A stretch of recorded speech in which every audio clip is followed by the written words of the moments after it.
Welcome to MindShock. This is your host, Bruce McGuire. And this is Sid Irwin. And today we are talking about the Prime Directive. And this is something that's not really discussed to the extent we're going to discuss it in typical MindShock fashion with logic and reason at the forefront. But we are going to discuss a very, very logical explanation for why aliens have not landed on the White House lawn or in the middle of Times Square. And we're going to be using Sid Irwin's vast IQ in excess of the Mensa Society, possibly in the Prometheus Society, which he, of course, refuses to divulge. As always, if you enjoy the podcast, you can donate to our PayPal. Just check the link in the description. Make sure to subscribe to the channel. Hit that bell for notifications. Make sure you allow your device to have those notifications come through. If you found this particular podcast mind-shocking and thought-stimulating, hit that like button, share it across social media platforms, of which you can find us on Twitter, Facebook, Reddit, and Patreon. Patrons do get priority for case topic, logical analysis, co-podcast requests. You could also be a guest on the podcast, depending on your tier. Questions, comments, theories, thoughts, suggestions, rebuttals, debunkings of any kind, leave them in the comment section. All right, so before I dive into the Prime Directive and everything that entails, both on a heliocentric globe model and a stationary flat Earth model for the flat Earthers out there, we do have a lot of flat Earth listeners. Some people would find that insulting, but actually we've discussed flat Earth in the past before. It's thought-stimulating at the very least. So what do you think, Sid Irwin? Why do you think one of the arguments against the existence of aliens, and I'll explain this real quick. The flat earthers believe we're on some kind of a basin or lake with the continents in the middle. The outer edge is Antarctica. And if aliens exist, they could come from other ponds or basins or lakes, however you want to describe it, outside beyond the edge of Antarctica, possibly with their own sun systems. And so they would be extraterrestrials coming from the extra terrain, the extra territory outside of Antarctica. Now, and I don't think I need to explain the heliocentric globe model. Maybe I do. I mean, this is MindShock. But if we're living in some kind of universe that's infinite or near infinite, there would be many, many planets out there, some of which could contain life. Theoretically, if it's infinite, then there would also be infinite planets with life. So one of the arguments against alien intelligences is that they have not announced themselves. And my previous counter-argument to that is, why would an intelligence announce itself any more than you would go out of your way to some random anthill on a mountain and make yourself known to those specific ants? I mean, well, for one, before I even jump into that, just the fact that you're telling me, like with the flat Earth theory and saying that, extraterrestrials are coming from extra terrain just past Antarctica, that's really weird, because if it's all the same thing, they want to make them terrestrials as well. I mean, it's like saying, you go across, the Atlantic Ocean and say, oh, hey, there's some people here. There's obviously, they're not from here, like, at all. Like, wait, what? That doesn't make any sense. But, beyond that one, I can agree in the sense where, like, I mean, intelligent, being one aspect of something else. I mean, not to even say, like, aliens in the sense of just being a superior level, like, or a superior level into, like, a human wouldn't come to an ant and be like, hey, what's up, I exist. But it's just the fact that, again, I mean, as probably most intelligent beings would do, is probably take their time, assess, and try to understand the situation around them before just exposing themselves, make sure that there's no threat involved. Obviously taking their own safety, own survival instinct into consideration. I mean, unless, they felt extremely arrogant or no fear whatsoever, or, had some level of intention to, that would make them want to be known and to say, hey, we exist, we're here, obviously feel no threat from you, so we'll expose ourselves, or, again, humans in the past have expressed, not to say as a collective whole, but the majority have expressed, a fear for the unknown. Very good points, as always, Sid, especially your first point. Yes, on a semantics level, and philosophical level, and even on a practical level, as you pointed out, we would be the extraterrestrials if, not just in a flat Earth model, but if we went to another planet, we would be the extraterrestrials on their planet. So, So are you kind of like, if we exist, then they exist? I mean, those who exist, exist. It is what it is. I mean, I'll say this as my friend would put it: you may exist, but you did not exist to me until we interacted. That's how we always treat things. If you want to talk in that kind of philosophical sense. So, in a sense, I leave it to be where something may exist, but unless I've come encounter it, I can't say that it exists to me for sure.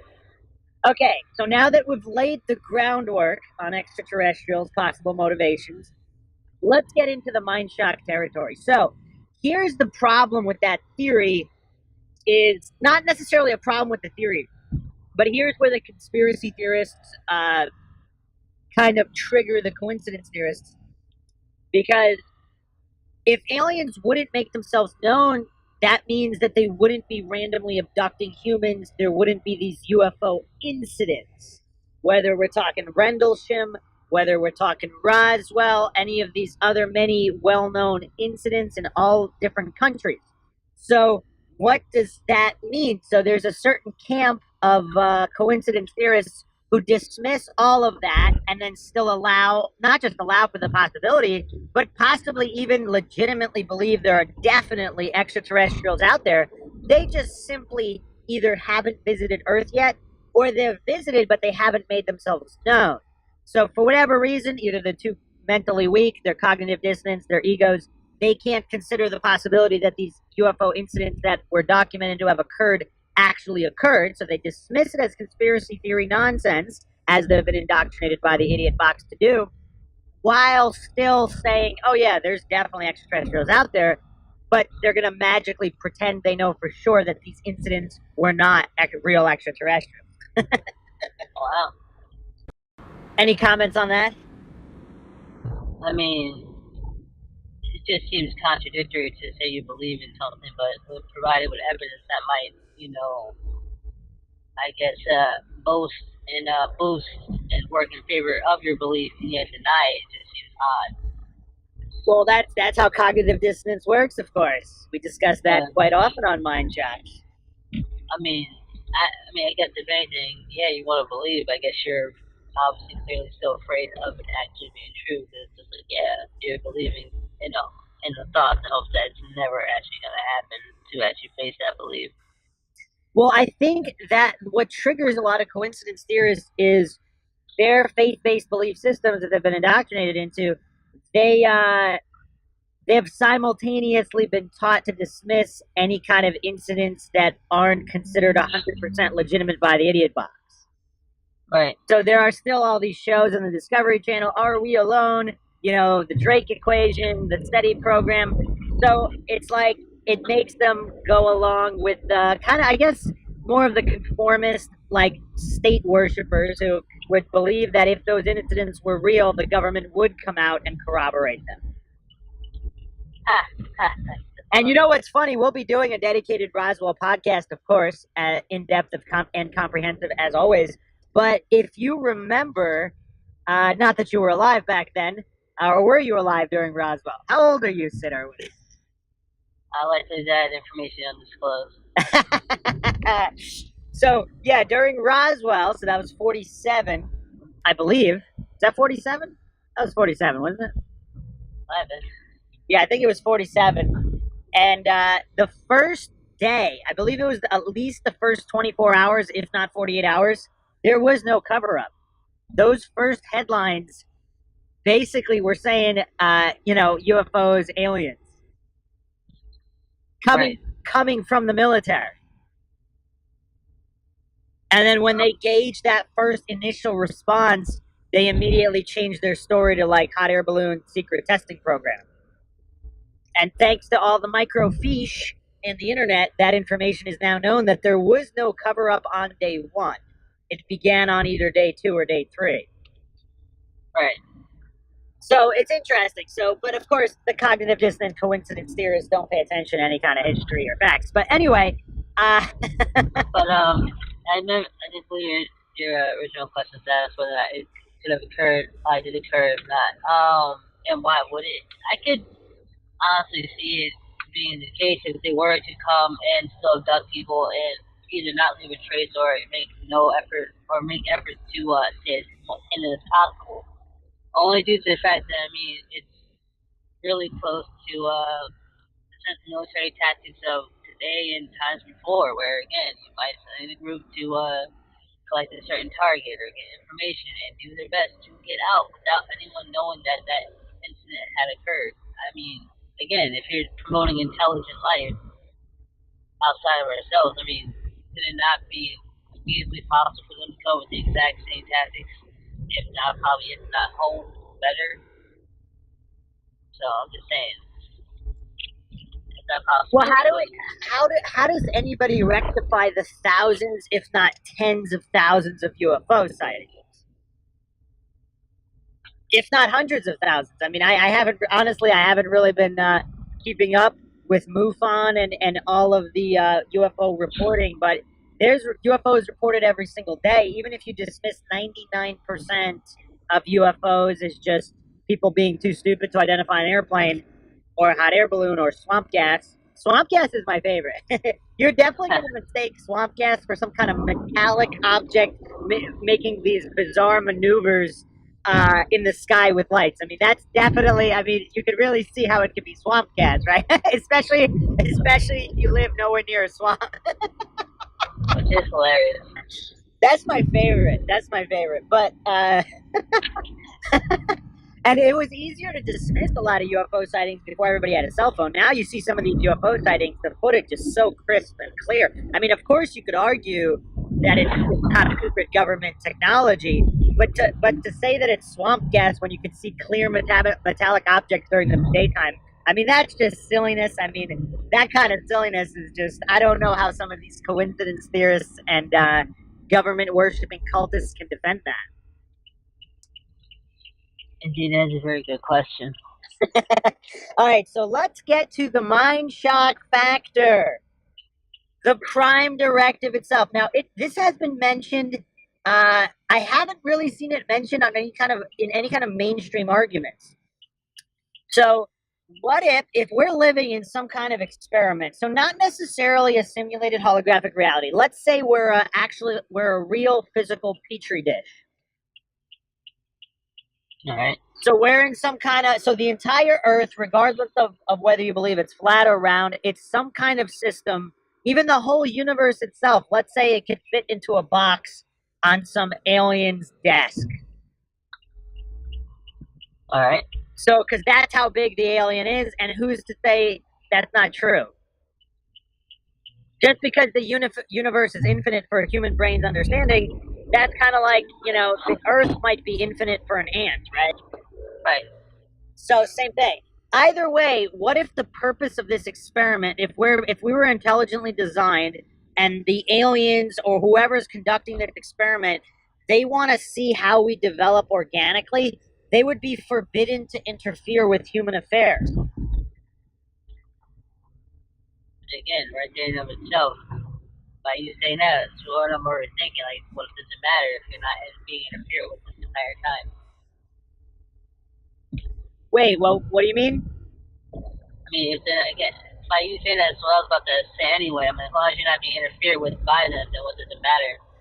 I mean, if you wanted the knowledge and for the sake of knowledge's sake, then sure, fine. But I mean, life-wise, like, what would it change for you? I mean, as a person, like, I mean, for some people, it would literally probably mean nothing. It's just like, well, I still have to eat, sleep, find myself shelter, do all these basic functions of life to survive. I mean, some probably wouldn't even have the time to think or care about it. They might literally write it off and say, "Oh, there's a giant entity that's watching over us and doing nothing."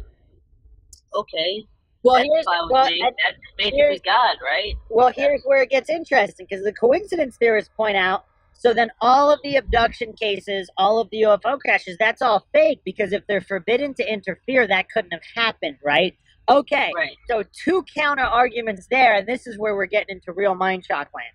One counter argument: if we're a petri dish sitting on some kind of lab tech's desk, why wouldn't the lab tech down the hall want to screw around and play a prank on his fellow lab tech's experiment? Could easily do that, but again, that's to say if this petri dish, which you mentioned, could contain the entire universe. Who's to say that again? Those extraterrestrials, which again to them would just all be a part of the experiment. We don't know that they also exist. That's aka that's specimen B interacting with us. I guess specimen A. I mean, that could still for us be considered extraterrestrial getting involved, and they're just trying to see, okay, well, clearly they like to interact with specimen A often enough. Yes, that actually no, that's a good point. It could be part of the experiment could allow for those interactions to monitor them and to monitor how the cognitive dissonant masses react to extreme claims like that, and that could all be part of the experiment as well. I actually hadn't really spent a lot of time on that, but here's where let's say it's a flat Earth model, and the Right. extraterrestrials are coming from beyond Antarctica from all these other ponds. If these other ponds or basins, whatever you want to call them, if they're much more advanced, perhaps there's some kind of either written or unwritten rules or laws where you're not really supposed to interfere. Kind of how we have, even as in some of these wildlife preserves or refuges that are technically completely wild, like there are fences set up around a far perimeter, and you have Park Service preventing people, or there are these signs and fences where people can't really get into the wildlife refuge. So the Right. wildlife, to them, they might not even think humans exist, other than their brief glimpses of humans on on a perimeter doing some kind of whatever, some kind of work or patrol. So, but 99% of their species, if the preserve, depending on the size of the preserve or refuge, if it's absolutely gigantic, thousands and thousands of miles, that could be similar to what we're on. So, if this is some kind of whatever experiment, and other extraterrestrials per se, they're not supposed to interfere, because our species is supposed to go through the millennia organically without interference. And Right. here's the real mind shock aspect of the whole thing that I want to discuss. Who's to say that these advanced civilizations, or the keepers of the experiment, if it's a big team, who's to say there aren't troublemakers or renegades among them that would want to screw around? They would want to zip their UFO around, and sometimes maybe they might crash. They get a little too crazy with the pilot. It's perfectly possible. I mean, again, if we talk about intelligent life, and we're assuming that they might have similarities to us in that sense, that thought process, then yeah, undoubtedly, because there's people among us who would do that. Yeah, exactly. It's like a teenager taking his dad's Porsche for a spin without permission. I think sometimes I wonder if the real fear, I've had that thought too, it's not because it's the extraterrestrial life being out there, but rather something capable of manipulating our own lives with such ease. Yeah, and how often do those little joyrides end up in accidents? A certain percentage of the time. Are those the UFO crashes that we saw? So, Very low. so the prime directive would basically be to allow humans to develop without interference. And who's to say that these other intelligences have a 100% obedience rate? Why would they? So there would be those that did not observe the prime directive. There would be those that want to do their own thing, and they don't want to be told what to do by others. Why would that be different for other species or extraterrestrials? It's a very good question. And I think, does that account for everything? Because if there is some kind of prime directive in place, that means they would never, I mean, even with law violations, even the renegades and the rebels, they're not going to, usually it's not an outright defiance. They're not going to go land in the middle of Times Square, because there's no way to explain that away. That is true, unless again even though let's say the renegades, just who's to say this isn't actually part of the experiment to see how they deal with sudden change, sudden uh, shock value, uncertainties thrown into the mix. How will they respond each time as time goes on? Okay, we threw in UFOs before. They were not as intelligent, very scared, very superstitious. All of them believed something crazy or black magical or something was going on. Let's wait a couple of centuries. Oh, let's do this again. Let's see what happens. Oh, they're okay. They're responding a bit better. Interesting, interesting. A little more calmer. Yes, there's still some of those who are either skeptical or superstitious, but still a bit more under control. Let's try again another century and see what happens. That actually makes a lot of sense because you have, yeah, in medieval times or however many years ago, they did have those huge UFO sightings that were mass reported. So that is an interesting. Just to say that as much as there could be theories to deny it, disprove it, or even agree with it, there's just plenty of them that could exist to and just various other concepts that could occur. Yep, and I'm gonna go into the final mind shock here, which is this is a crazy one. Who's to say that aliens haven't already made themselves known en masse, possibly many times? Very well could. Because, and let me explain that. Now, if I told you, what if aliens landed on the White House lawn and in Times Square a month ago and it was televised live on the news? What would you respond if I told you that actually happened? It's very intriguing. I would like to see this information in video footage. What if I told you you watched it live unfold like everybody else? And I like to say, what did I miss? Now, I'm not talking early onset Alzheimer's. I'm talking if aliens had the technology. Now, again, regardless of which model you believe in, I guess if you believe in the heliocentric globe and the infinite universe, their technology would probably have to be more advanced to travel those vast distances, unless they're traveling through wormholes. But even then, they'd still have to have very advanced technology. So, if they possess that level of technology, is it really unbelievable that they would possess some kind of mass memory wipe technology like in Men in Black?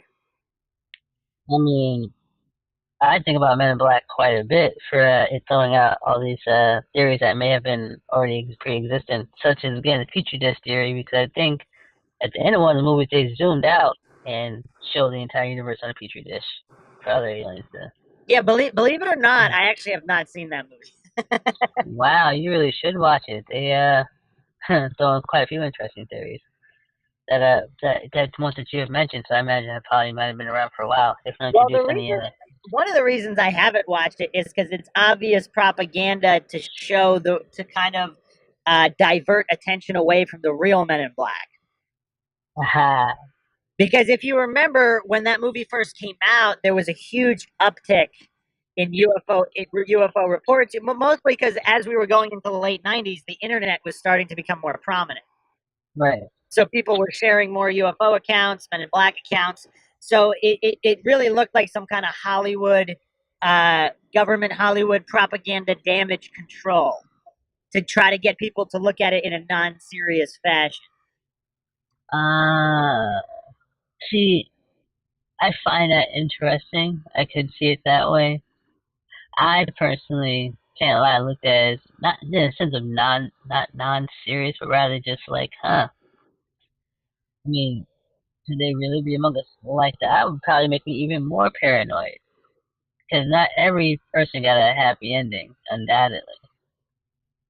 I But, mean, yeah, you gotta admit that the farmer literally was eaten from the not inside out, but basically all of his flesh, blood, marrow sucked right out of him. Didn't sound like it was very nice. And then the thing was his skin. It was that's a terrible way to go, I imagine. indeed. But going back to what I was saying before, would the extraterrestrials possess the technology required to wipe everybody's memory of the event of their landing on the White House lawn or Times Square? And would they be able to delete and or manipulate and or replace all of the footage and news broadcasting with other things? And if that was wiped from everybody's memory, nobody would know any better. How mind shocking is that theory for you? Really pretty interesting theory. I could work with that. I mean, I imagine it's probably done more as them doing it as a test just to see if they were capable of it. Anything else? Yeah, no, that makes perfect sense with all the with various tests and responses, and then if the test didn't go the way they want, they would have to start the world all over again. It seems like it'd be a lot easier just to memory wipe and just delete the news for the day and replace it. I mean, yeah. So the counter argument by the coincidence theorists, the those that don't have the mental strength to consider this theory as true, their counter argument is, of course, that's too unbelievable.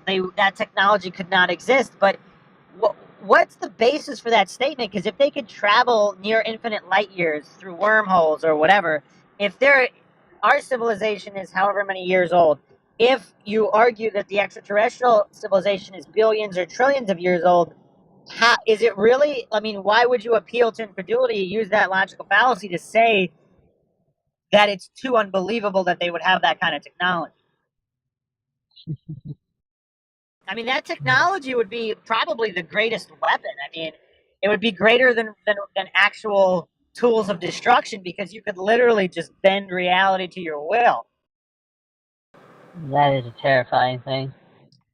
Indeed, some people believe that technology already exists, regardless of whether there's aliens or not, and the Mandela effect is the result of such technology being used.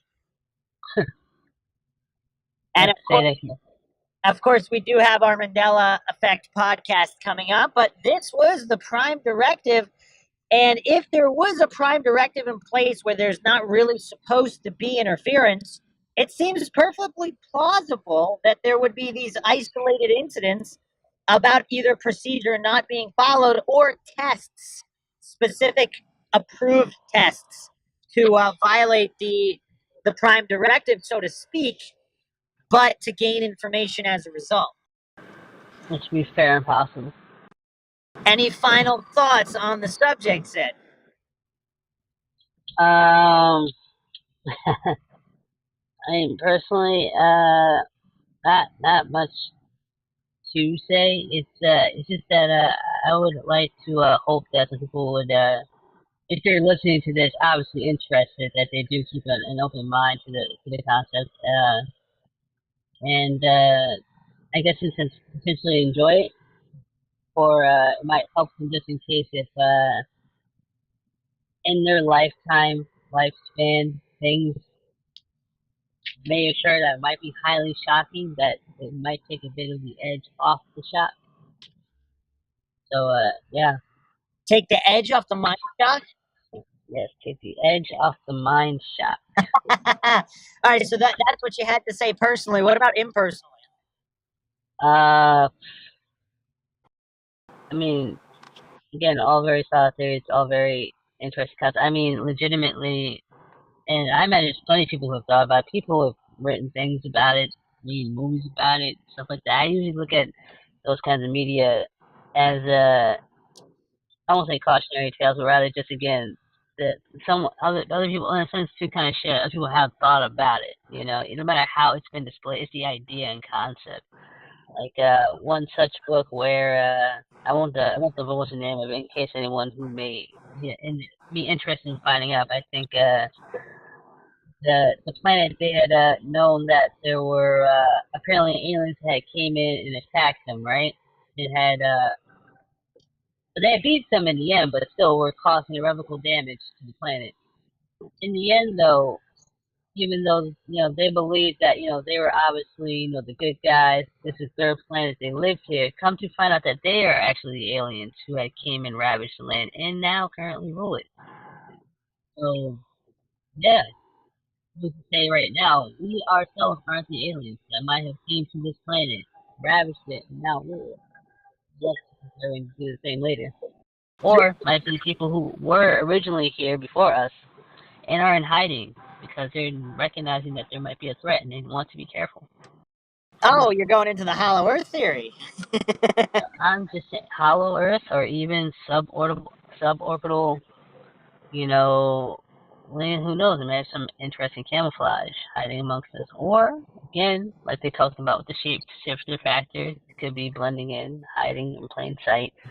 Who knows? Very good points. I will close this out with this last point. Can you imagine the egotism involved for humans to say, if aliens are real, they would have made themselves known by now? as if as if a higher intelligence has nothing better to do than indulge the ego, the egotistical whims of a species such as ours. I have no idea. I mean, I always thought that was kind of funny. It is funny, undoubtedly, because, like I said before, I mean, again, even like I said, military tactics in of itself, plenty of times people will be there, observing, watching, taking in information, data, collecting, all that stuff, unbeknownst to a person. And mind you, will not ever make that expressly clear to them. Probably not to the very last moment when they find them no longer a threat and no longer of use. And even then, that's if you're lucky. Yeah, so as usual, always much to ponder on the MindShock podcast.